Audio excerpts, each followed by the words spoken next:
It's National Carers Week this week, and I think this is an important one, another touch point for us to reflect and remember some of our unsung heroes in our community. These are the unpaid carers that are often in homes caring for relatives who no longer can care for themselves, whether it be mental illness, whether it be a disability, whether it be through having an accident, etc.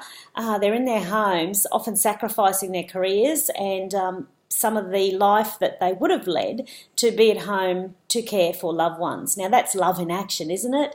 This isn't a sexy subject. This isn't the sports star getting an award or the famous movie star. These people won't go viral on social media and won't get recognition on the news. But boy, oh boy, don't they deserve the recognition. Aside from the fact they're saving us economically, they say around $1 billion a week because they're the unpaid carers. But it's just such a selfless act. It really is love in action. It's these kind of people that are the glue that keeps a society together. It's the kind of qualities that we talk about that we actually can see in action. And it's a big job as a carer, and I've only had a little glimpse into it. I've had a glimpse into it when Flash had his stroke. So I know for sure that sometimes we forget about what the carer goes through.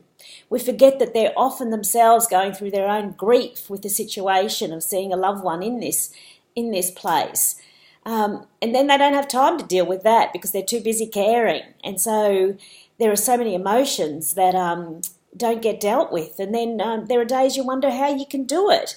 And when Flash came home after his stroke and that worry and going to bed at night and putting your hand on his chest and wondering if he was still breathing and would he wake up tomorrow and have you taken your medication and have you done what the doctor said and have you weighed yourself today? And no, I think we need to go to the doctor about that. Yes, we will go on an ambulance.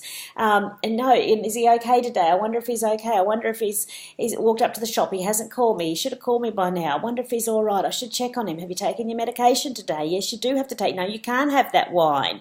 I know you deserve the wine, but you're not well and I have to do this. And then people come to visit and of course they have empathy and sympathy for the person that is being cared for, obviously, and you get that. But sometimes the carers get forgotten because the carers need some care too, because it's emotionally exhausting, it's often physically overwhelming with some of the caring roles that are out there. And then I had a little glimpse too with Thomas when autism was first diagnosed and it was so loud, and having to sit there and wrap him in a blanket and hold him so tightly so that he couldn't run around the house and smash windows and break walls, and wondering how you can keep doing this and sustain this. So to all of those carers out there, for giving of yourselves so selflessly. I know it's a big job, and especially when you do it for year after year after year. And so I thank you for doing what you do. I wish that you would go viral. I wish that that we would recognise you more, but it is your week. So this week we recognise you, and I give you a big standing ovation for all that you do. And so, because often the other thing that we go through as carers is that we go through our own internal turmoil of feeling ourselves that we feel empty, and then we feel like, well, it's not about us, it's about them, and then you feel angry at yourself like you're being selfish. So forever, it's a big job, it's a big thing, it's huge. So yes, I applaud you. To all our carers, I applaud you. Thank you for all that you do. And you're what make our country great. You are the people that we should be celebrating. So thank you.